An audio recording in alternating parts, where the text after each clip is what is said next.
ladies and gentlemen, the President of the United States.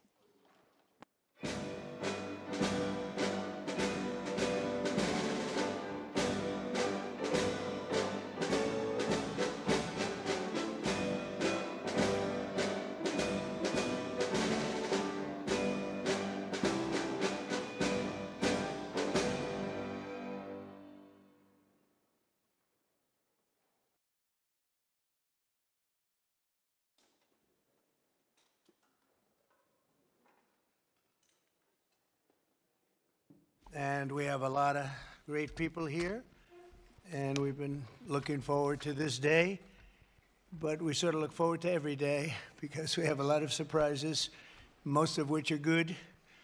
Today you saw GDP was much higher than anticipated, and Scott, good job.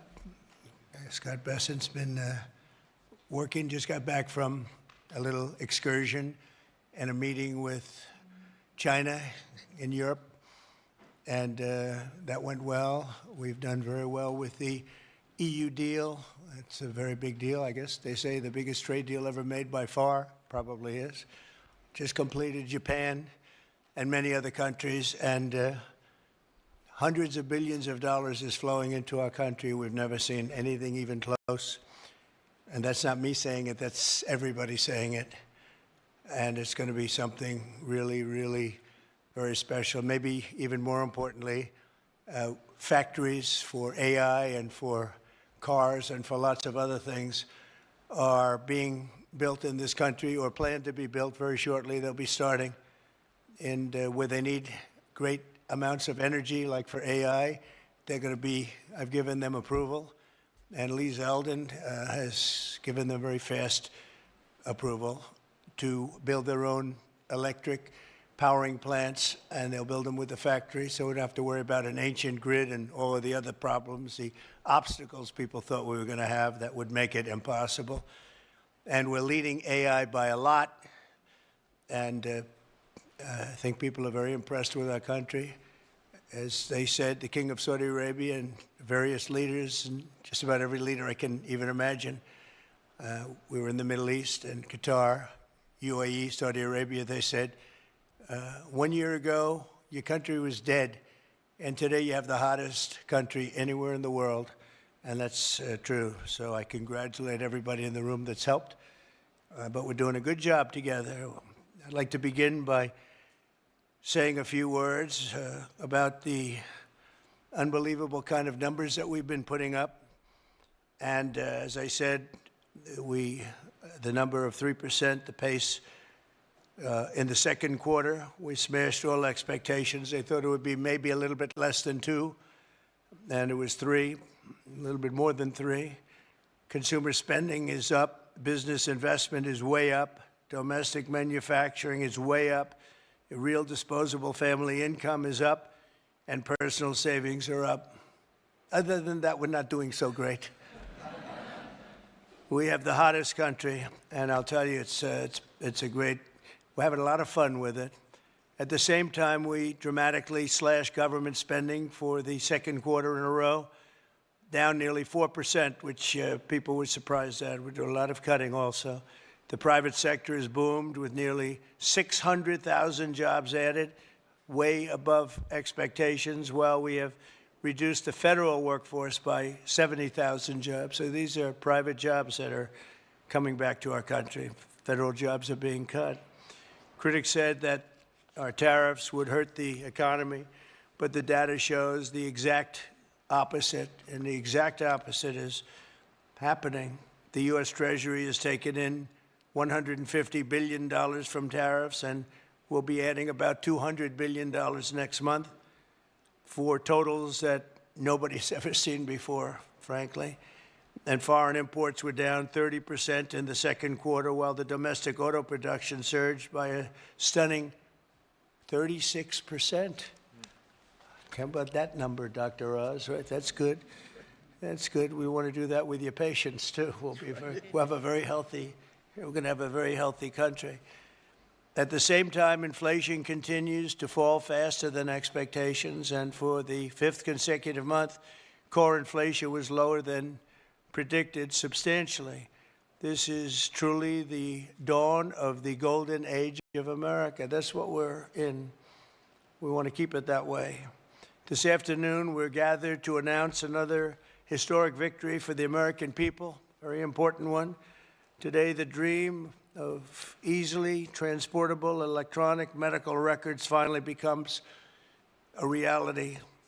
I want to thank Secretary Scott Bessent, Robert F. Kennedy Jr. for joining us, as well as Administrator of the Centers for Medicine and Medicaid Services, Dr. Mehmet Oz, all friends of mine, White House AI and crypto czar David Sachs, and Acting Administrator of DOJ, Amy Gleason, all here. And we have various great senators here.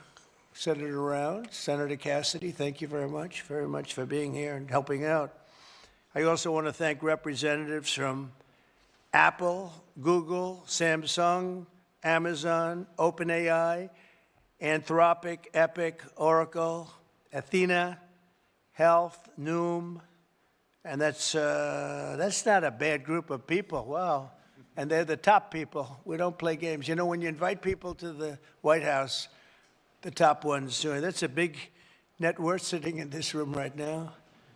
Boy, oh boy, we better make sure the room is nice and safe. This is half the net worth of our country. I'm also grateful to be joined by numerous congressmen. I'm not going to name you if you don't mind. I'll probably never get their vote again, but it's too many. Thank you very much for being here. The Congress has been great.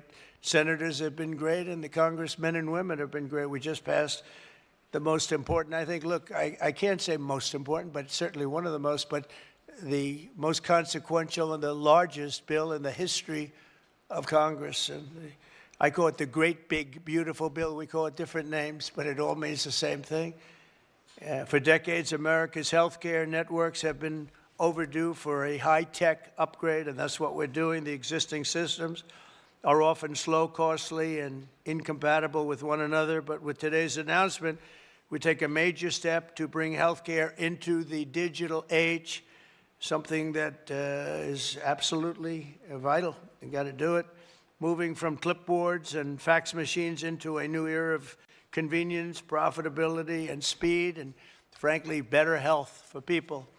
Under the leadership of Administrator Oz, we're officially launching the CMS Digital Health Tech Ecosystem to give healthcare providers, insurers, and software companies the tools they need to empower Americans with a 21st century experience on health.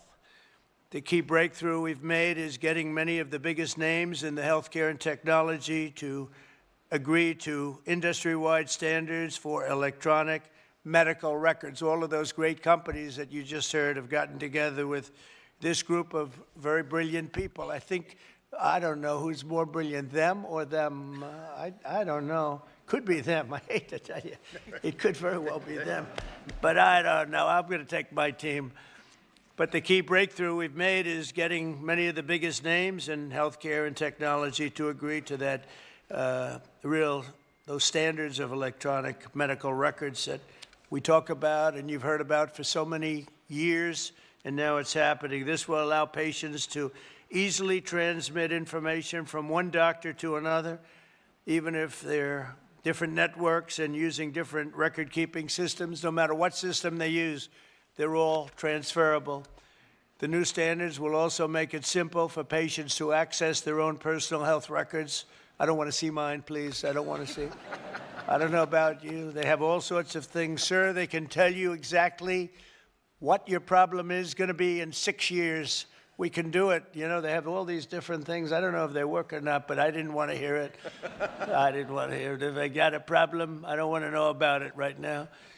But it is amazing what they're doing. I don't know. Does it actually work? Can they do that? All right. Well, then I'm glad I said I don't want to know. But thanks to this announcement, healthcare providers across the country will also finally be able to kill the clipboard. It's an expression that's used, capital, with a capital C, kill the clipboard. Instead of filling out the same tedious paperwork at every medical appointment, patients will simply be able to grant their doctors access to their records at the push of a button, just a button, and you're all set, and All the information the doctor needs will be immediately transmitted. The system will be entirely opt-in, and there will be no centralized government-run database, which everyone is always concerned about. I'm less concerned than anybody. I say whatever it is. But people are very, very concerned about the personal records. They want to keep them very quiet, and that's their choice. I think it's a great thing because it'll be absolutely quiet. Instead, doctors and patients will always remain in control. The benefits to millions of Americans will be enormous. We will save time, we will save money, and most importantly, we'll save lives. It's just going to make people live longer and be a lot healthier. I think that's really what you're looking to do. And now I'd like to ask Secretary Kennedy to say a few words, followed by David Sachs, Dr. Oz, and Amy Gleason. Thank you very much, everybody.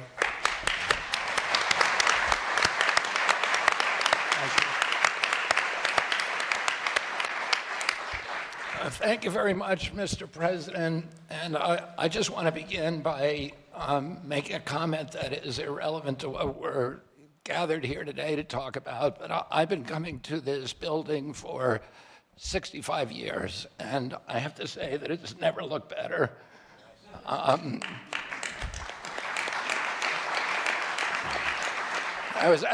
spent some time in the Oval Office, which really it's been transformed. And I was looking at a picture of the Oval Office the other day when I was there, when I was a kid with my uncle.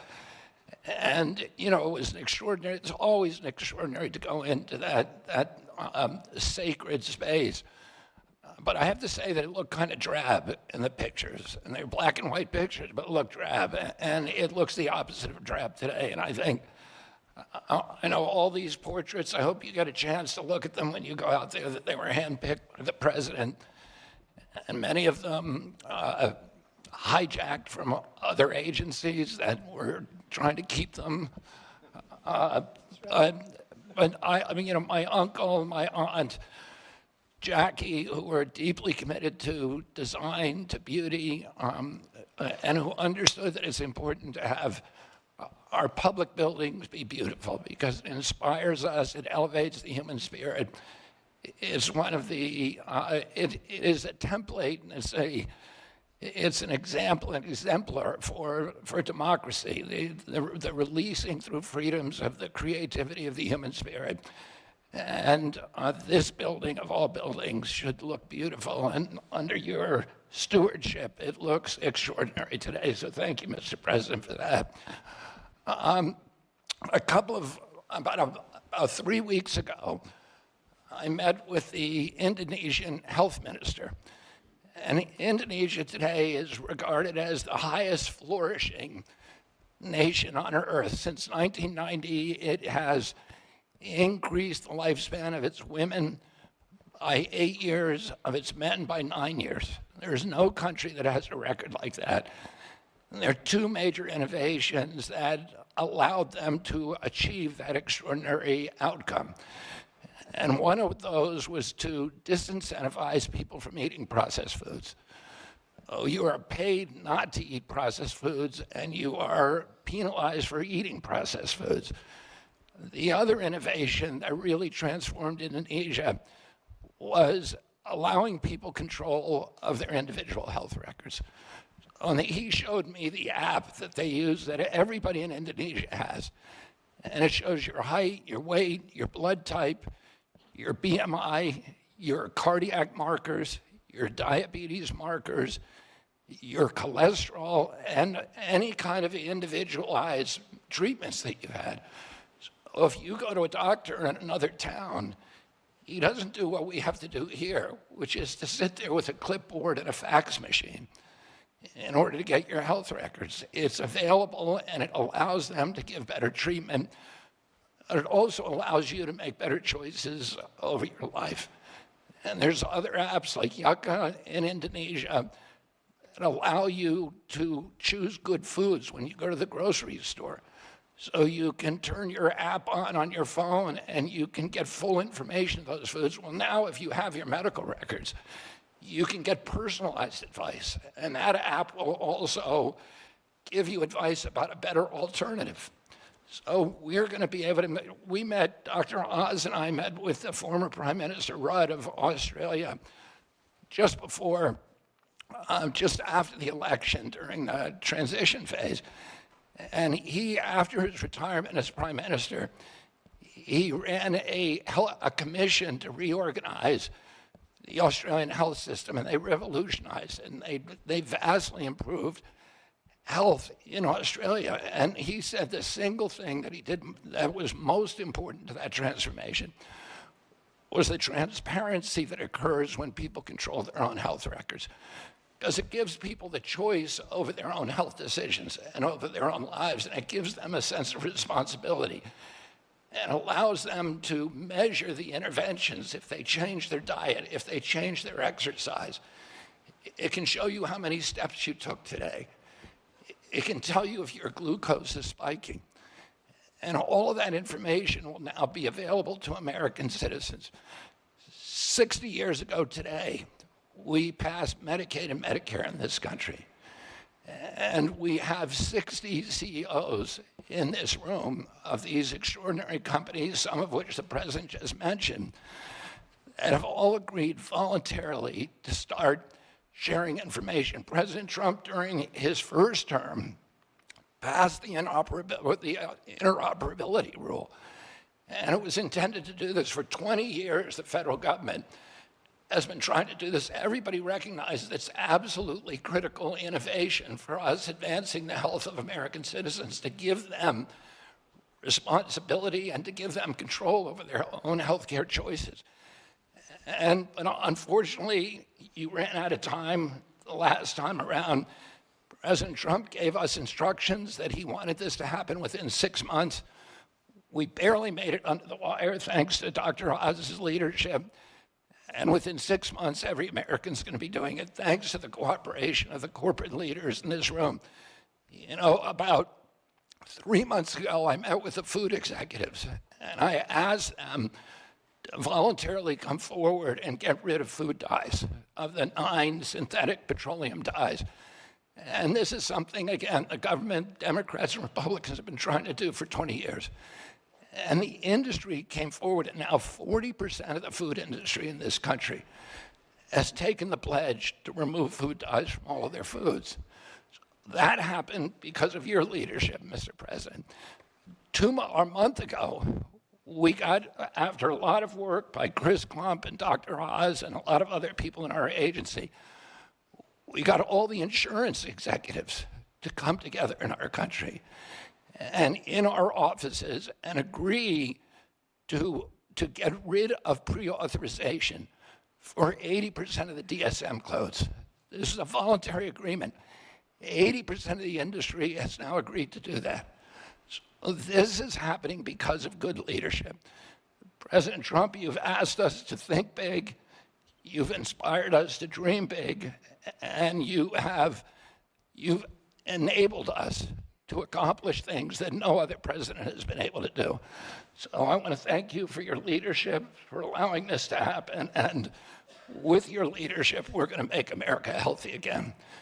Now I want to introduce my friend, my colleague, the crypto czar, the acting administrator of Doge, David Sachs.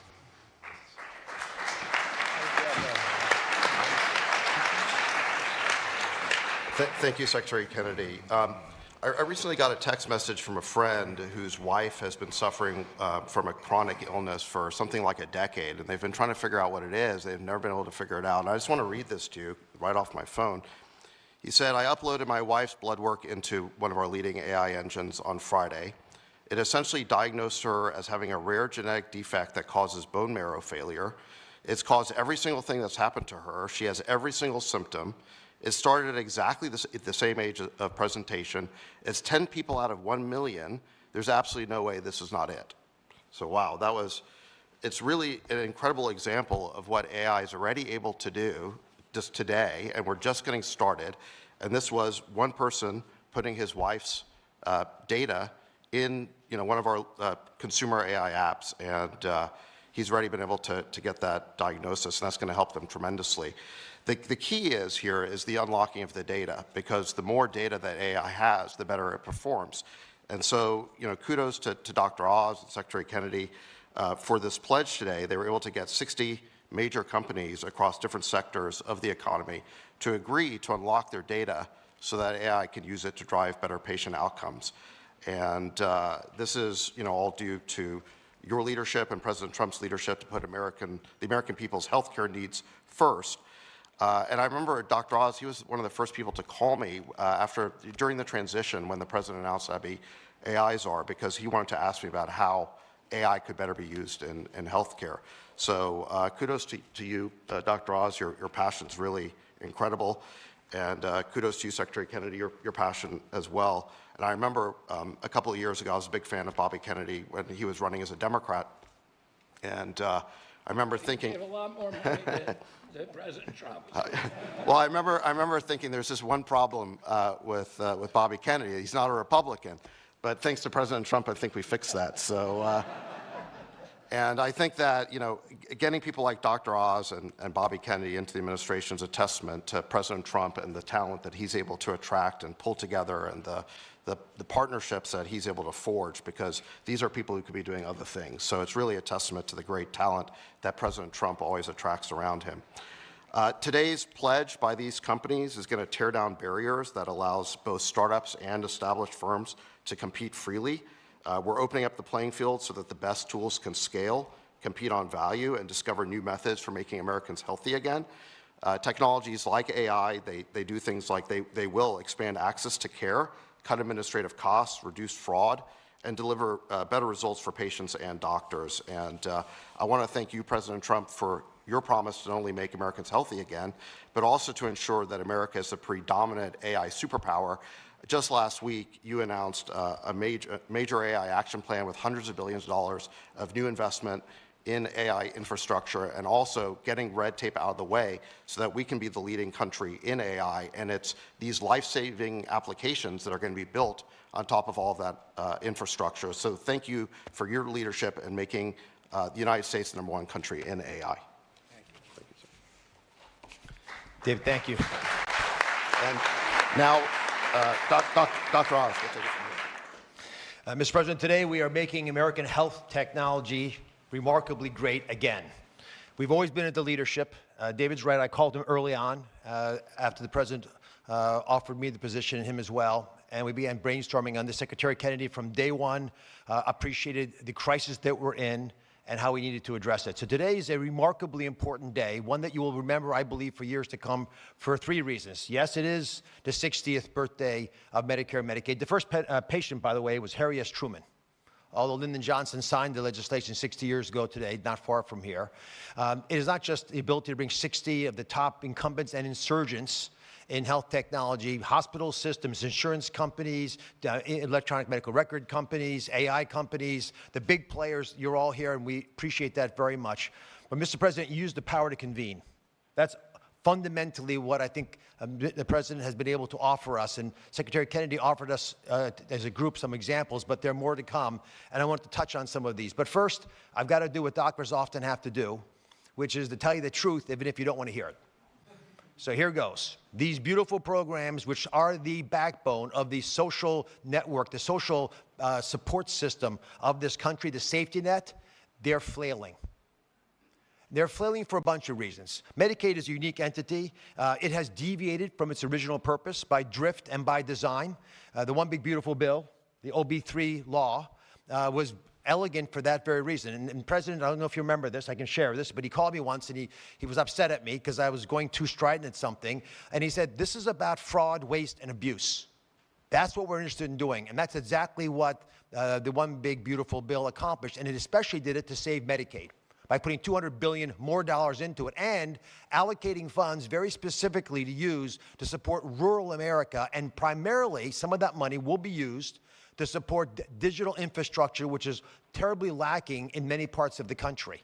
The money that's sent from Washington doesn't get to rural America. About 7% of Medicaid dollars get to rural hospitals. We now have an ability to infuse funds through this $50 billion Rural Health Transformation Fund into that system. The gathering today is another example of how we can actually jumpstart that and accelerate it. The other reality is COVID broke the system.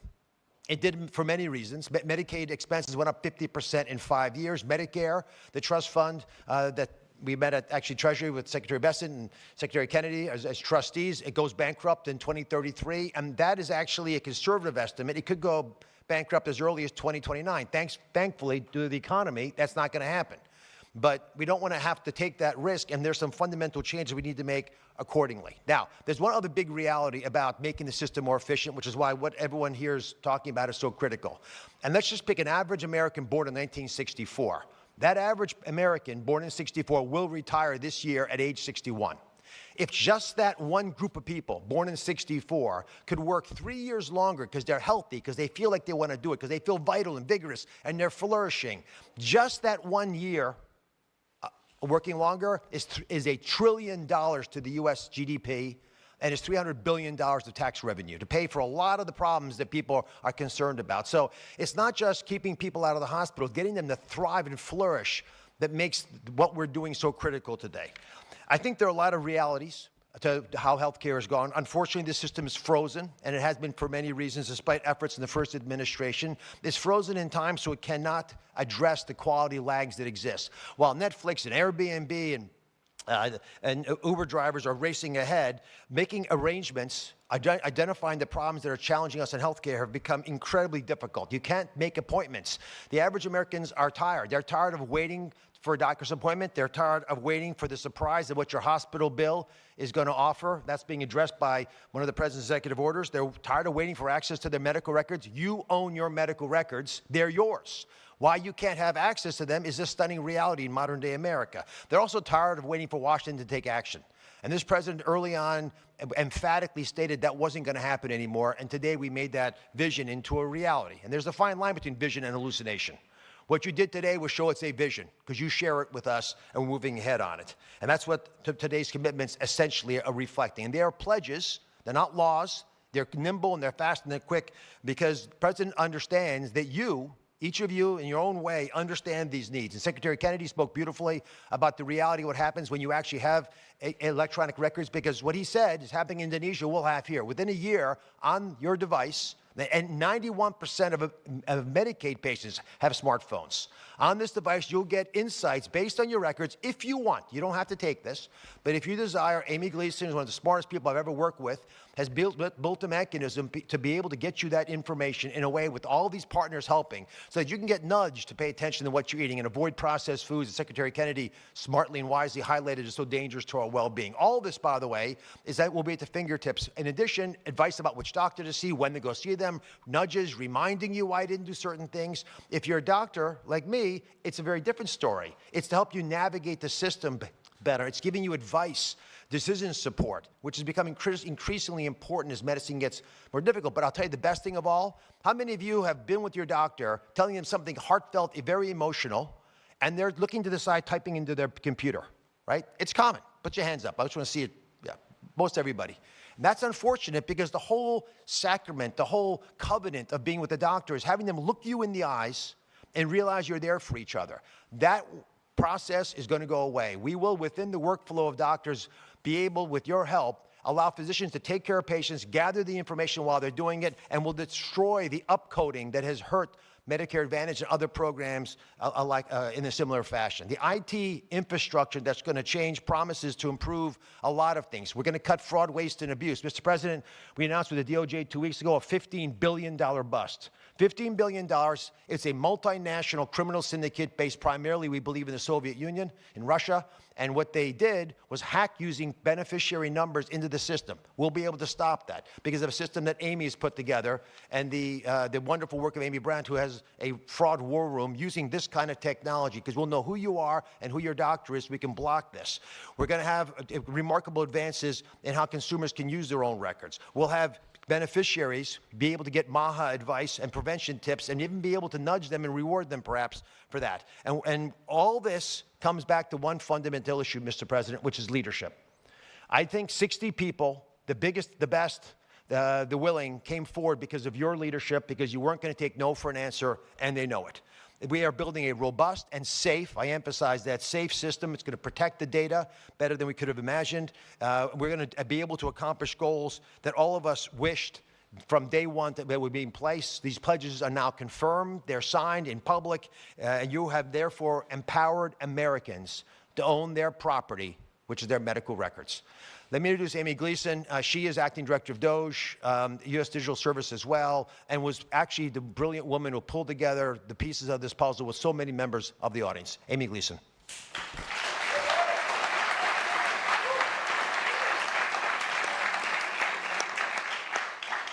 Good afternoon. First, I would like to thank President Trump for his leadership in this area, and Secretary Kennedy and Administrator Oz for driving this work with clarity and urgency. I would also like to thank my colleagues who have been instrumental to this, and we've worked a lot of late nights and hard times on this, and it would not have been possible without them. I want to start today with my daughter Morgan, who's here in the audience. If you'd please stand up. I am so inspired and energized by your strength every day. And we also have two other patients here, Randy and Tom, who have been very inspiring. Thank you for being here today. You're why this all matters. Let me start talking about my daughter's history. So 15 years ago, she was diagnosed with a rare disease. She was 11 years old, and she started showing mysterious symptoms. Over the last year and a half after that, she saw the country's best doctors, but she still continued to get worse. At some point, she couldn't stand up off the floor or walk up the stairs, and we still had no answers. I carried a binder of paper records to every doctor's appointment so that I could keep them aligned. And I truly believe that if one of those doctors had been able to see her whole history, they would have diagnosed her faster. And if we had just had today's AI, then they could have connected the dots that the humans missed. Today, Morgan takes 21 pills a day, gets 2 infusions a month, and has over 40 patient portals. Her disease is very rare, but her experience is very common. And that is what we're here to fix today.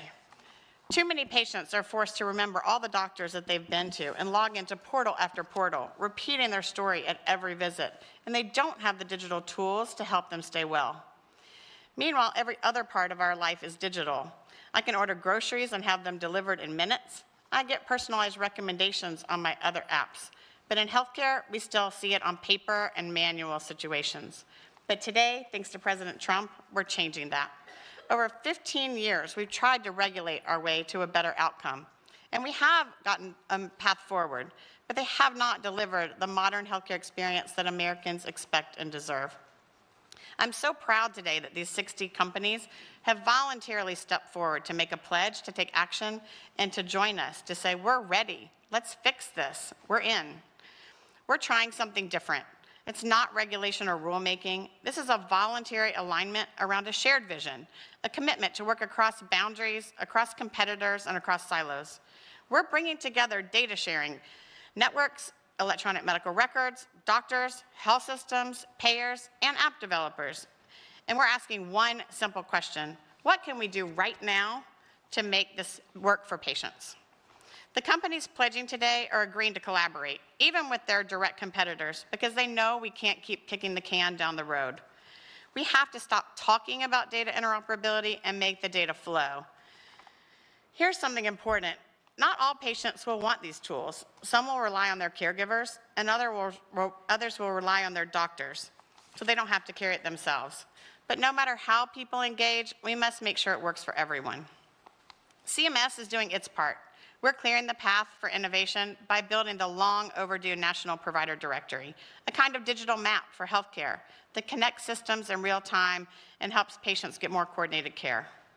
We're also modernizing Medicare.gov to feel more seamless and smart like other apps we use. But the government can't do this and shouldn't do it alone. These tools we need to make daily decisions must come from the private sector, and that's why this is so important. So let me tell you what this might look like after our collaborative effort.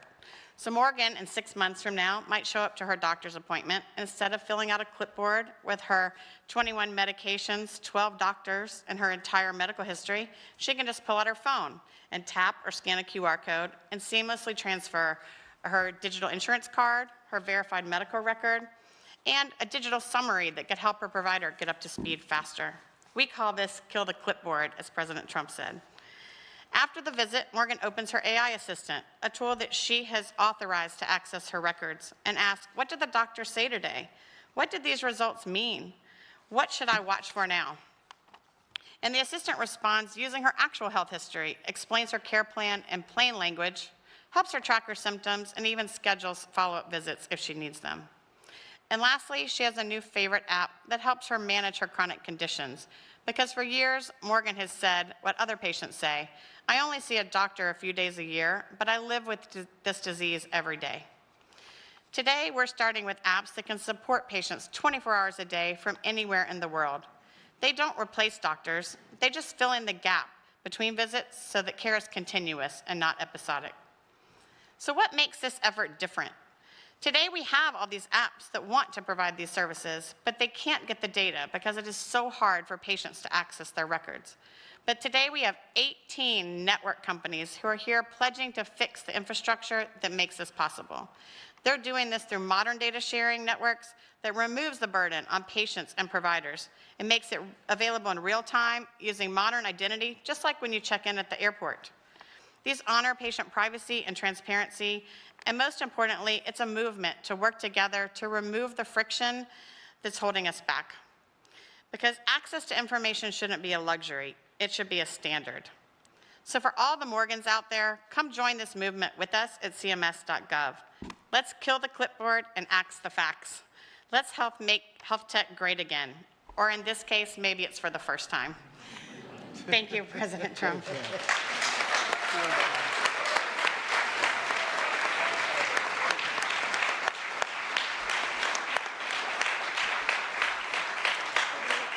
Thank you very much. That was great. And hello.